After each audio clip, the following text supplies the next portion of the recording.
Uh, have you ever sat in a video conference, just staring at that massive grid of faces, or like looked at a completely passive-aggressive text message from a coworker and genuinely thought to yourself, am I surrounded by complete idiots? Oh, yeah. I mean, it is a deeply, deeply universal human experience. You are definitely not alone in that thought. Right. Because today's deep dive is, well, it's tackling that exact feeling. We are analyzing a really comprehensive breakdown. This is sourced from a highly detailed YouTube summary, actually, of Thomas Erikson's behavioral model from his book, Surrounded by Idiots. Yep, the famous DISC model. Exactly.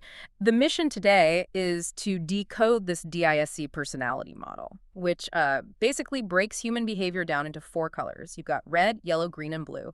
And I just have to be completely honest right out of the gate here. I am highly, highly skeptical of this whole thing. I mean, I completely anticipated that reaction. The pushback usually starts the exact moment someone hears the words four colors. Because, grouping the entire human race like billions of complex, nuanced individuals into four primary colors, isn't that literally just corporate astrology? Corporate astrology. That's a good way to put it, but no. Like, it feels like we're just slapping a zodiac sign on a performance review, Like, Right. oh, I'm a Leo, you're a Blue, that's why we can't finalize the merger. I just find it incredibly hard to believe that human complexity can be color-coded. Well, here's the thing. What's fascinating is that the skepticism you're feeling right now, it's the exact barrier most people hit when they first look at this model. Because it's reductive. Well, you're looking at it as a definitive label of a person's soul, right? And that is a huge mistake. Yeah. It's not about putting people in these rigid, inescapable boxes. It's a foundational blueprint for decoding why our interactions fail. So it doesn't define who they are. Exactly. It's not about dictating exactly who a person is internally. It's much more of a diagnostic tool, for understanding how they communicate externally. Okay, but reducing behavior down to four primary colors still feels painfully reductive to me. Like, we have thousands of overlapping personality traits. Sure, we do.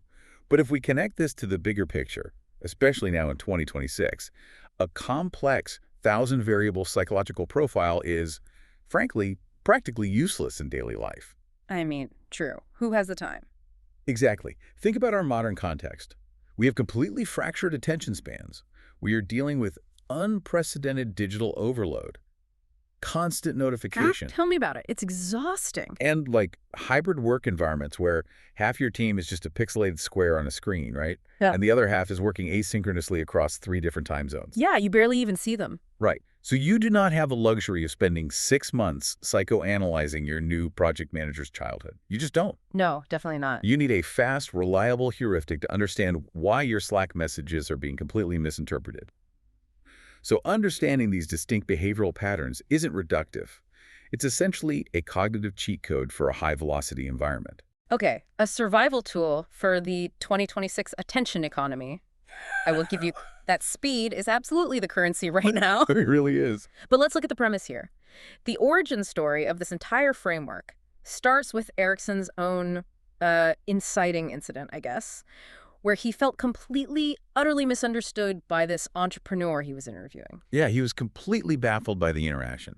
He realized that people were constantly misinterpreting his words, taking offense easily, and just generally failing to grasp his point of view. Right. He walked away from that interaction feeling like he was the only sane person in a room full of absolute fools. Hence the title of the book, right? Surrounded by idiots. But wait, let me challenge that core premise for a second. Go for it. If the ultimate goal of this entire model is to build empathy and, understand people better, why call them idiots? It feels incredibly arrogant. Arrogant? How so? Like, I'm the smart one, everyone around me is intellectually deficient. That just seems like a terrible starting point for building bridges, doesn't it? I mean, it is intensely provocative, yes. I'll give you that. But you really have to look at the psychology of the title. It isn't a statement of objective fact. Then what is it? It is a reflection of a universal, visceral feeling.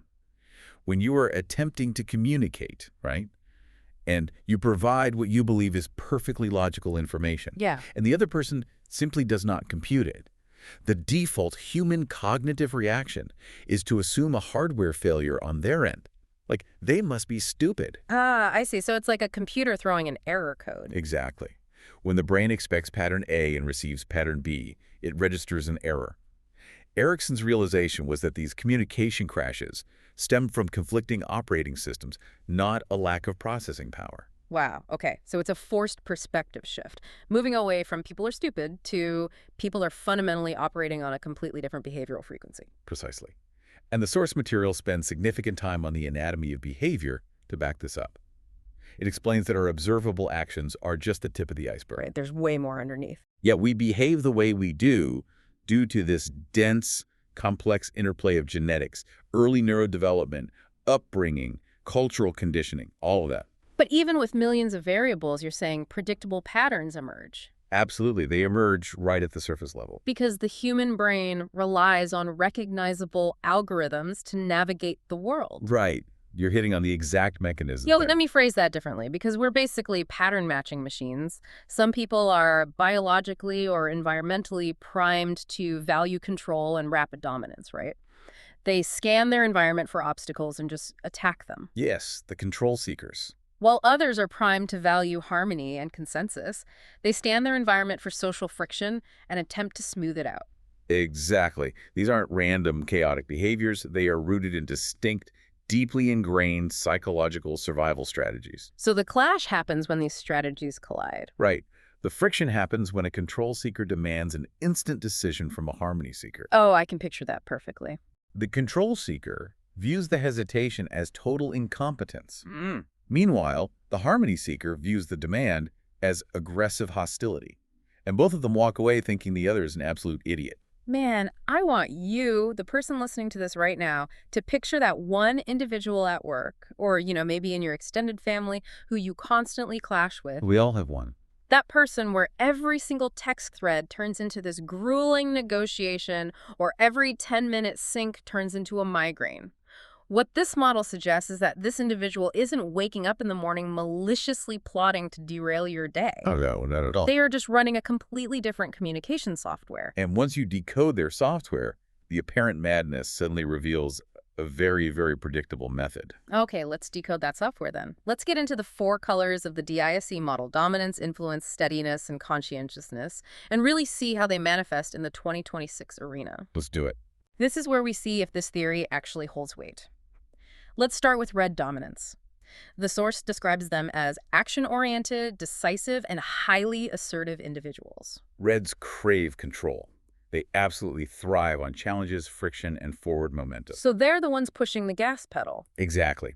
In a high-pressure situation where a complex, rapidly deteriorating scenario requires an immediate call, a red is the one who steps up without any hesitation. Okay. They are blunt, they are competitive, and honestly, to a red, the final result matters exponentially more than the emotional state of the people involved in achieving it. I'm just going to say the quiet part out loud here. In 2026, Reds sound exactly like toxic tech bros pushing for instant gratification at the expense of human well-being. That's a very common read. I mean, they sound like the executives in the boardroom screaming about algorithms and KPIs while completely ignoring employee burnout. Their core weaknesses, according to the text, are that they are aggressive, impatient, and they view emotions as irrelevant data. Yep. That sounds like an HR nightmare, not a communication style. I completely understand why you see it that way, especially given recent cultural shifts towards prioritizing psychological safety in the workplace. But you are looking at the red profile exclusively through the lens of its failure state. Am I? Yeah. If we connect this to the broader reality of the modern business landscape, reds are the engine of progress. Think about a 2026 environment where entire industries, content creation, logistics, finance, are being upended by generative AI on a weekly basis. Oh, the pace is undeniably brutal right now. It's constant whiplash. And in a brutal, hyper-accelerated market, consensus can be fatal. Fatal. How so? Well, if a company needs to pivot its entire software architecture in 3 weeks just to survive, you cannot rely on a team that needs a month of roundtable discussions to feel comfortable with the change. That's true. You don't have a month. Reds are the surgical lasers. They cut through the noise, they make the agonizingly hard call, and they execute. They do not suffer from analysis paralysis whatsoever. So they just get it done. Right. Now, yes, their impatience can severely alienate a team. They view process-heavy individuals as roadblocks. But their unique strength is their ability to act as a catalyst when a system is stagnating. Okay, so you need the laser to make the incision, even if the surrounding tissue gets slightly singed. I can see the utility there. but the collateral damage must be massive. It can be, if unmanaged. What about yellow? Influence. The source describes them as optimistic, visionary, highly social, and intensely charismatic. They are the creative, out-of-the-box thinkers. The yellows are the true visionaries. They excel in environments where they can interact, persuade, and inspire people. They are deeply driven by novelty and enthusiasm. Like the hype men of the office. Exactly. If a red is the engine of a car, the yellow is the marketing campaign that convinces you to buy it. But their weaknesses are absolutely glaring. The source explicitly states they lack follow-through. They are completely averse to detail-oriented work, and they are incredibly easily distracted. Very true. If we map this onto our current technological reality, yellows seem like they are suffering the most catastrophic consequences of the modern crisis of mental focus. That is an incredibly astute observation. Yeah. I mean, the modern digital infrastructure is simultaneously a yellow's dream and their absolute worst nightmare. Right. Let me paint a picture of a yellow in 2026. This is the person who is absolutely electric on the initial brainstorming video call. Oh, they are on fire. They are throwing out brilliant lateral thinking ideas for a new AI integration. They have the whole team fired up and ready to go. Yes. But then when the call ends and it comes time to actually execute the logistics in a fast-paced, asynchronous project management tool like Jira or Asana, they vanish. They are gone. Ghosted. They are drowning in unread Slack notifications. Ah. They're the ones sharing TikToks in the general channel while actively missing the deadline for the actual deliverables. You are describing the exact mechanism of their cognitive preference. See, yellows are driven by a desperate need for stimulation and social validation. So the brainstorming call is basically a drug. It provides a massive dopamine hit. But logging into a spreadsheet to input data, that provides zero novelty and zero social feedback. So their brain just rejects it. Their brain actively deprioritizes the logistical data because it views it as stale. They are the ultimate starters, but terrible, terrible finishers. In a world bombarding us with stimuli, yellows struggle immensely to stay on a linear, unstimulating track. Which means someone else has to pick up their mess. Unfortunately, yes. If the yellow is drowning in unread emails and abandoning projects halfway through, who actually finishes the job? This forces us to look at the greens. Steadiness. The greens. The source paints greens as patient, supportive, and fiercely loyal. They are the peacekeepers. They value stability, routine, and harmony above almost everything else. They are the listeners. They are the ones who prioritize the human element of the team over the raw output. But let's look at their weaknesses. The text says they are conflict averse to a fault, extremely resistant to change, and often passive. Right. So, honestly, are greens just pushovers? Do they just exist to clean up the yellow's unfinished business and absorb the red's yelling? No, no, no. That is the most common and perhaps the most dangerous misconception about the green profile. Greens are definitely not pushovers. They sure sound like it. They are the foundational bedrock of any functional organization. Wait, how can you be the bedrock if your primary trait is avoiding conflict at all costs? The source literally notes they will agree to things they don't want to do just to avoid an argument. That sounds like a structural weakness, not bedrock. You have to examine their value by looking at what happens when they are removed from the equation. Okay, what happens? In a 2026 world defined by digital isolation, remote work, and constant exhausting employee turnover, a green's empathy is quite literally the only thing holding fragmented teams together. So they're the glue. Yes. When the red is pushing impossible deadlines and the yellow is creating chaotic pivots, the green is the one conducting the invisible emotional labor. Oh, I see. They are privately checking in on the junior staff. They are smoothing over the harsh emails. So they are essentially the shock absorbers. Exactly. And the reason they resist change isn't because they are inherently stubborn or unintelligent. It is because sudden change threatens psychological safety, which is their core operational requirement. That makes a lot of sense. A red views change as an exciting challenge. A green views a sudden pivot as a disruption of the harmony they have worked so incredibly hard to cultivate. Without greens, teams simply burn out, fracture, and collapse. They just require a predictable, supportive environment to thrive, rather than a chaotic one. The shock absorbers of the corporate machine. Got it. Which brings us to the final color, the ones who actually build the machine. Blue, conscientiousness. The blues. These are the analytical, detail-oriented, intensely logical perfectionists. The blues are the architects and the problem solvers. They approach tasks methodically. They value precision, structure, and empirical facts over emotions or social cohesion. They are the ones who actually read the terms of service, and the instruction manuals. But their weakness is analysis paralysis, being overly critical and coming off as incredibly cold. Yes, those are the pitfalls. Let's place a blue in the 2026 context. On one hand, you would think blues are thriving right now.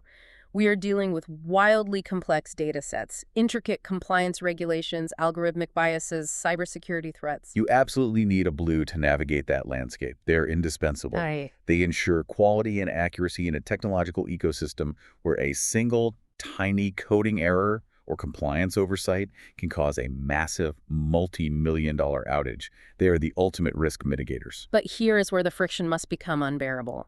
In an era that demands rapid, iterative improvisation, where business models and tech stacks change by the hour, Blue's psychological need to get every single variable 100% perfect must cause massive organizational bottlenecks. It does. It causes huge issues. That is the fundamental mechanism of their weakness. Analysis paralysis.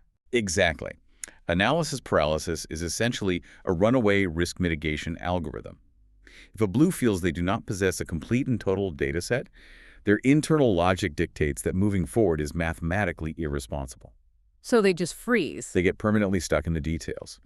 And because they prioritize this logical process over human emotion, they can seem completely detached and robotic. Yeah. Which intensely frustrates the highly emotional yellows and greens. So we have the entire board set up here. We have the aggressive red surgical laser, the scattered yellow visionary, the passive green shock absorber, and the paralyzed blue perfectionist. A recipe for disaster, if unmanaged. We can clearly see how these operating systems are destined to collide.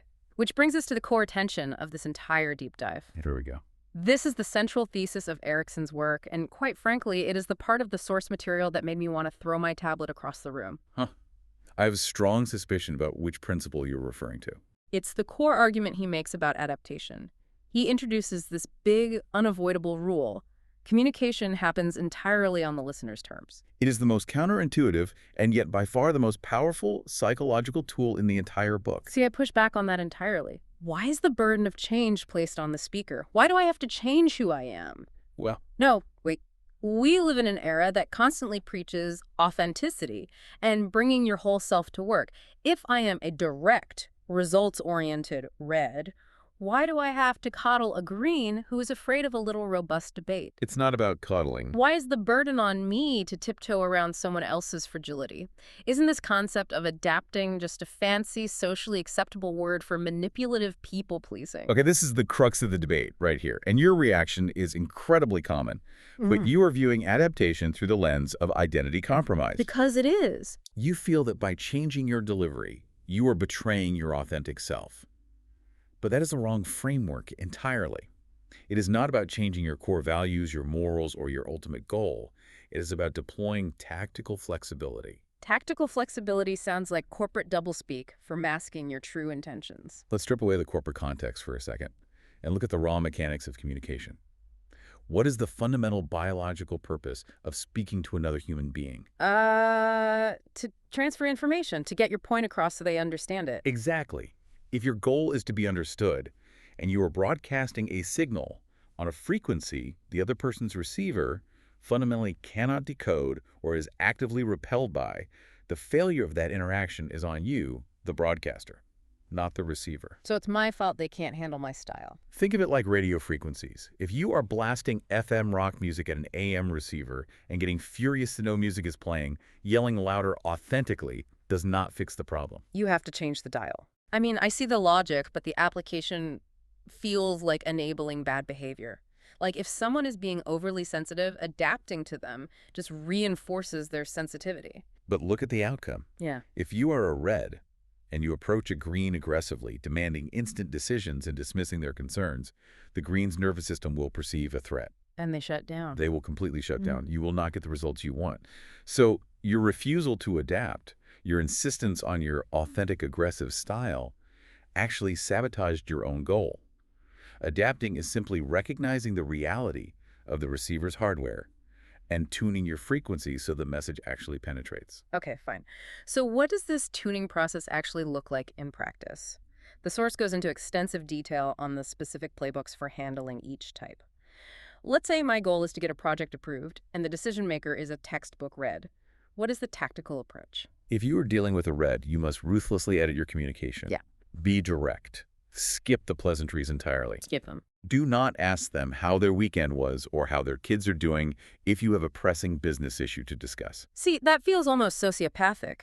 As a society, we are heavily conditioned to say, hello, how are you, before launching into a demand.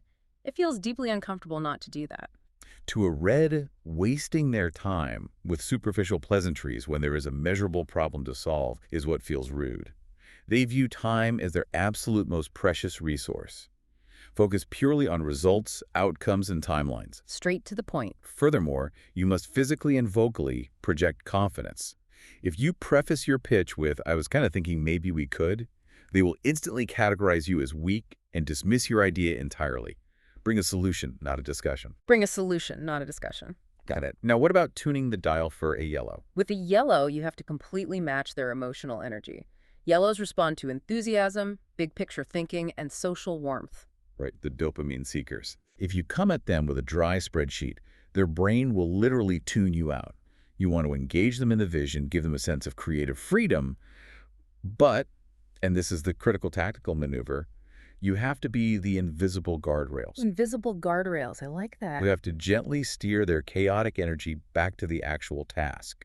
They require constant positive reinforcement, not rigid, critical policing. If you criticize them harshly, they will take it as a personal rejection and completely disengage. So keep the energy high, but secretly manage the logistics behind the scenes so they don't wander off.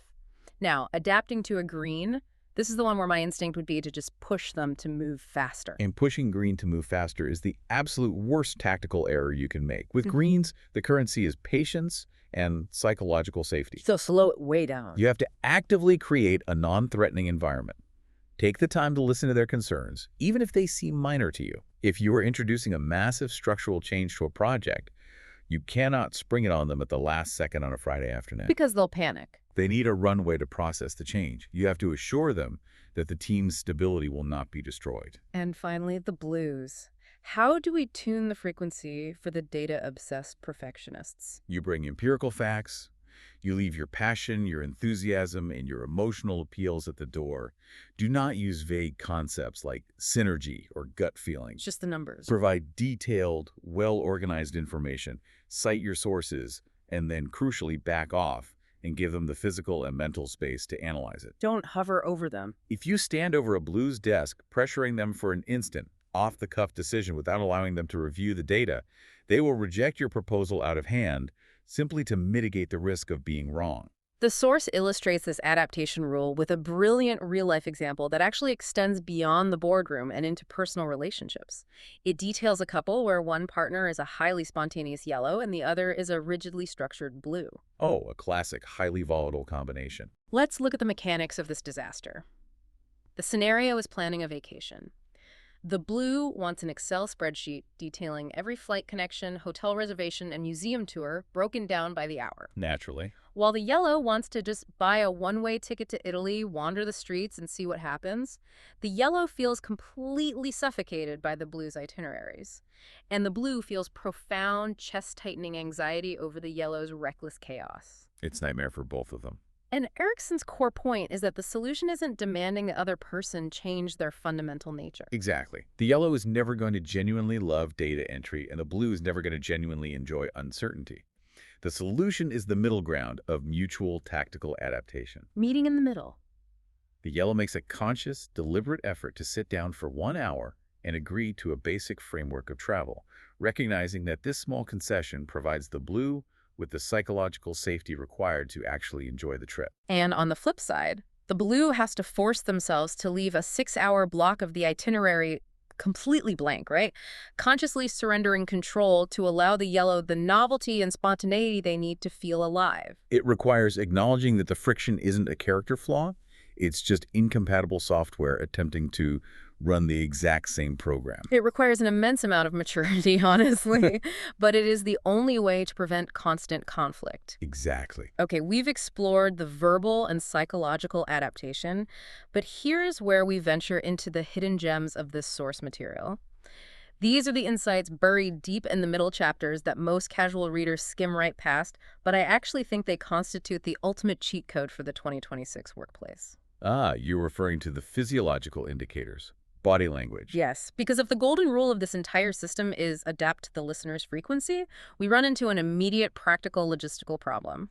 How do I know what color frequency they're operating on before they start speaking? That is the big question. Especially today, right? When I might only see a potential client or a new cross-functional partner in a tiny video window for exactly 5 minutes before I have to pitch them a high-stakes idea, I can't wait for them to reveal their personality through a long conversation. I need a baseline read instantly. What is truly fascinating here is that the human body often broadcasts its behavioral operating system far louder and more honestly than the vocal cords do. Really? Even more than words. Oh, absolutely. As the text points out, a person might verbally assure you, I'm totally open to your ideas, I'm very relaxed about this. But if their arms are locked across their chest, their breathing is shallow, and they're avoiding direct eye contact, their physiological state is betraying their verbal claim. Wow. Because nonverbal communication accounts for a massive percentage of our interaction, you can decode someone's color by analyzing how they physically occupy space. Let's color code this nonverbal data then. Let's break down the physicality. What is the physiological manifestation of a red? Reds operate on dominance, and dominance requires claiming physical territory. Their gestures are expansive and commanding. They do not shrink themselves. So they take up space. They typically adopt a strong, forward-leaning posture, effectively closing the physical distance between you and them. But the most glaring biological tell is the eyes. The eyes. Reds utilize intense, unwavering, direct eye contact. To someone of a different color, it often feels less like they're looking at you and more like they're staring you down, just waiting for you to blink. Intimidating. The source also highlights a specific type of physical impatience, too. It mentions tense posture, tapping, or a visibly clenched jaw when a meeting begins to drag or go off topic. That is the physiological buildup of cortisol. They want action, and when action is denied, you can literally see a red vibrating with the suppressed energy of frustration. Fascinating. And how does a yellow's body language differ from that? It is entirely different. Yellows are highly animated because their brains are constantly processing external social stimuli. Their movements are fluid, their gestures are large and sweeping. They are the classic talks with their hands individuals. Very expressive. Very. Their facial microexpressions change rapidly to mirror the conversation. But the key differentiator from a red is the gaze. While a red stare is a laser beam, a yellow's gaze will constantly wander around the room or the Zoom screen. Which people often mistake for boredom, right? Like they aren't paying attention. Exactly. But it is the exact opposite of boredom. They are scanning the environment for new hits of dopamine, new reactions, new stimuli. They're trying to absorb the energy of the entire room at once. Now contrast that with the greens, the peacekeepers. How do they physically manifest? Greens are masters of subtlety. Their physiological goal is to remain unthreatening and to avoid attracting hostile attention. They have a very relaxed, almost rounded posture. Kind of slouching. Not slouching, just soft. They do not use broad hand movements. They keep their limbs pulled in close to their torso, minimizing their physical footprint. Their eye contact is soft, intermittent, and distinctly non-dominant. But the ultimate behavioral tell for a green is how their body reacts to the introduction of tension. Ah, the flinch. Yes. The absolute second a voice is raised or a hint of conflict enters the room, a green will unconsciously, physically withdraw. They will physically lean back in their chair, cross their arms to create a protective barrier over their vital organs, and break eye contact. Like a turtle going into its shell. They are physically retreating from the psychological threat. And finally, the blues, the analytical processors. Highly controlled. Everything about a blue's physiological presence is deliberate, precise, and contained. They sit upright, but it is a professional, rigid posture, not an aggressive, forward-leaning one like the red. Right. They utilize very minimal gestures, perhaps only raising a single finger to highlight a specific data point. The source mentions they often adopt a closed, stationary posture when they're thinking deeply, right? Like resting a hand on their chin or staring off into the middle distance. It is crucial to understand the mechanism behind that. It is not defensiveness, as it is with the green. It is a physical manifestation of cognitive load management. Meaning what, exactly?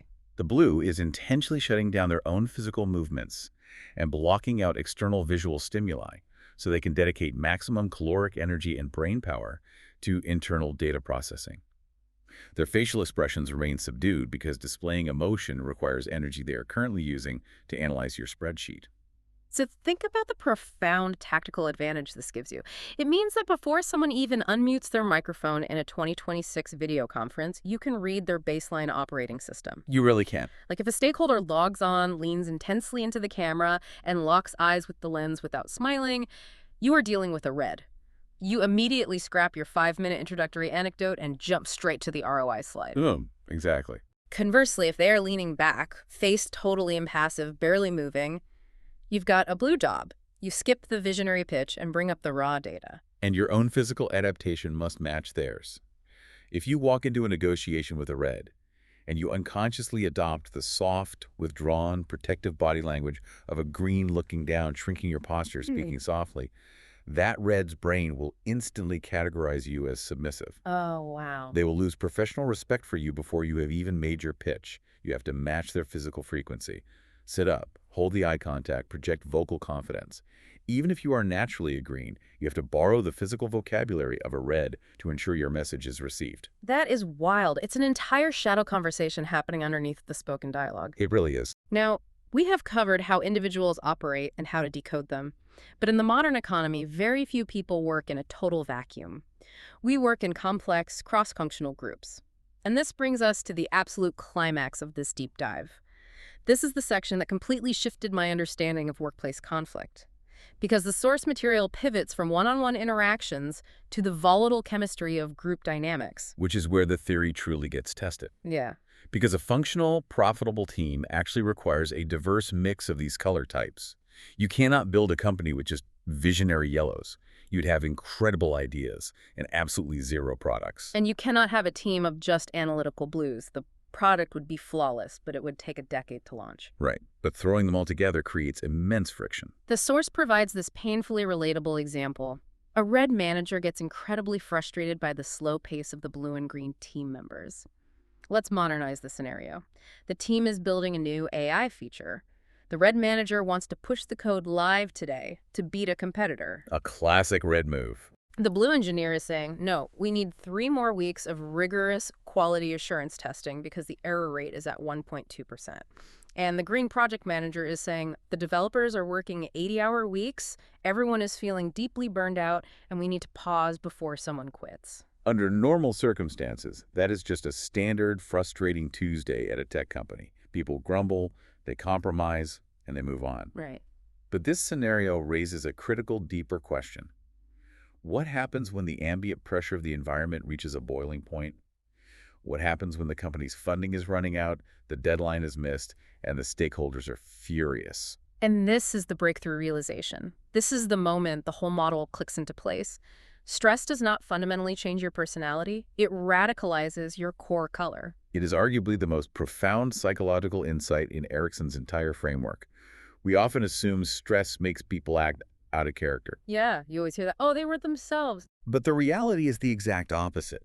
Stress strips away our polite societal conditioning and amplifies our underlying behavioral traits to their most extreme, unfiltered state. It brings out the absolute worst, most primal aspects of your specific operating system. Let's walk through this radicalization process because it explains so much toxic behavior. When a dominant red is placed under immense stress, they don't suddenly become a weeping, emotional mess. Oh, no. Their system radicalizes. They become hyper-controlling, domineering tyrants. They refuse to listen to any alternative views or safety concerns. They basically enter a state of dictatorial tunnel vision, where the only thing that matters is forcing the outcome through sheer brute will. Precisely. The stress strips away any learned empathy or patience they might usually employ. They view any dissenting opinion not as feedback, but as a literal mutiny. Right. Now, observe the mechanism of a stressed yellow. A stressed yellow doesn't become a rigid dictator. They go in the exact opposite direction. They become completely scattered. Yeah. They go manic. They jump from task to task, starting 14 different initiatives, finishing absolutely nothing, and talking a million miles an hour. They generate a cloud of chaotic energy. Because their core drive is seeking positive stimulation. When the environment becomes negative and stressful, their brain panics and desperately searches for a new, exciting distraction To avoid dealing with the actual stressor, they just short circuit. It's just a distraction tactic. Now, analyze the radicalization of the greens. This one is insidious because it's so quiet. Very quiet. A stressed green retreats entirely. They don't yell, they don't scatter, they become incredibly passive-aggressive, they shut down communication. And most destructively, they will verbally agree to strategies they completely hate just to immediately end the conflict of the meeting. But then they will silently resent the team and drag their feet on the execution. They are prioritizing immediate, superficial harmony over the actual success of the project. In their stressed state, avoiding an argument feels like survival, even if it guarantees the project's failure later. Wow. And finally, the stressed blues. Paralyzing, terminal perfectionism. Yes. A stressed blue absolutely refuses to move forward. They will fixate on the tiniest, most mathematically irrelevant detail and demand it be analyzed, cross-referenced, and debated from 14 different angles before they sign off on the next step. They use endless data gathering as a shield against the anxiety of the situation. Because their core belief is that enough data can eliminate risk. When stress introduces massive risk, their algorithm dictates they must gather infinite data to regain control. Which is impossible. Right. They will literally let the ship sink while obsessively measuring the exact temperature of the water. Think about the massive implications of this. That toxic team member you secretly despise. That micromanaging boss who is driving your department into the ground. That flaky coworker who creates chaos every Friday. They aren't inherently evil. No, they're really not. They aren't broken, and they aren't actively plotting to destroy the company. They are just a red or a yellow or a blue whose operating system is currently glitching under immense 2026 level stress. It completely revolutionizes the paradigm of leadership and conflict resolution. When you understand this mechanism, you realize that you cannot fix the problematic behavior by treating the symptom. You can't just yell at them to stop. You cannot fix a manic yellow by yelling at them to focus. You cannot fix a paralyzed blue by telling them to just trust their gut. You have to diagnose their color and then treat the specific environmental stressor that is triggering their radicalization. Walk me through that treatment plan. If I'm managing this team in meltdown, how do I de-radicalize them? You apply the antidote based on their core drive. If your red is acting like a tyrant, it is because they feel a terrifying loss of control over the outcome. Okay, so what do we do? You do not fight them for control. You give them a contained domain, give them a clear, challenging goal, define the boundaries, and then get out of their way. Give them autonomy. The moment they feel they have agency, their stress drops, the tunnel vision clears, and they become collaborative again. What about the paralyzed blue? If your blue is stuck in an endless loop of perfectionism, it is because they feel insecure about the chaotic process. Do not yell at them to hurry up. That only increases the perceived risk. Right. You give them structure.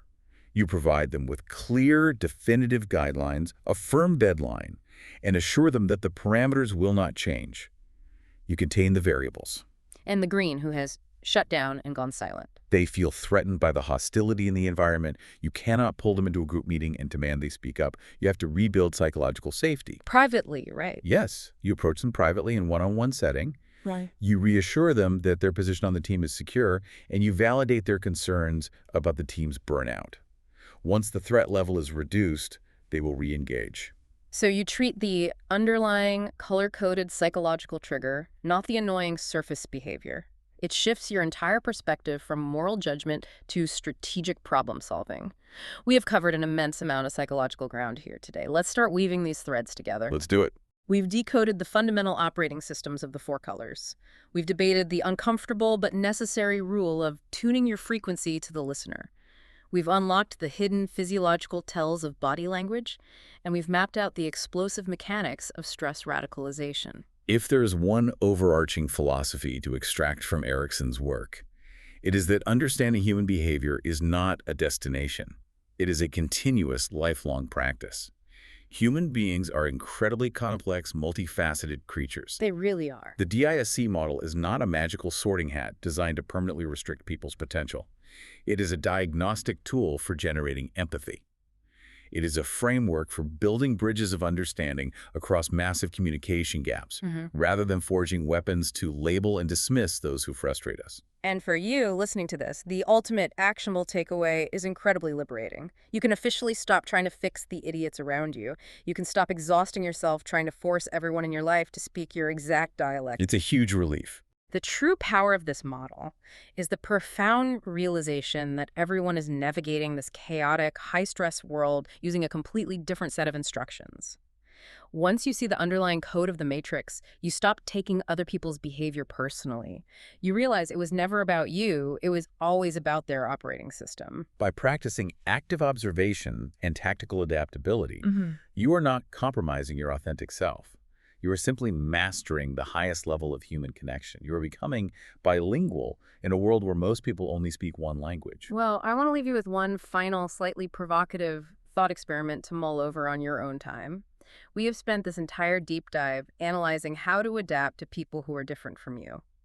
But if the ultimate rule is that communication happens entirely on the receiver's terms, what happens when two people of the exact same personality type are deadlocked, Oh, man. both stubbornly waiting for the other person to adapt to them? Who blinks first when two stressed-out, hyper-dominant reds collide in a boardroom, with neither willing to surrender control? That is a fascinating and highly dangerous game of psychological chicken. Something to ponder during your next cross-functional team meeting. Take this diagnostic cheat code. Pay close attention to the subtle body language cues. Figure out the underlying colors of your team and try tuning your broadcasting frequency just a few degrees. You might be genuinely surprised to discover how quickly everyone around you stops acting like an idiot. Thank you for joining us on this deep dive into the mechanics of behavior. Keep questioning your assumptions, keep adapting your approach, and we will catch you on the next one.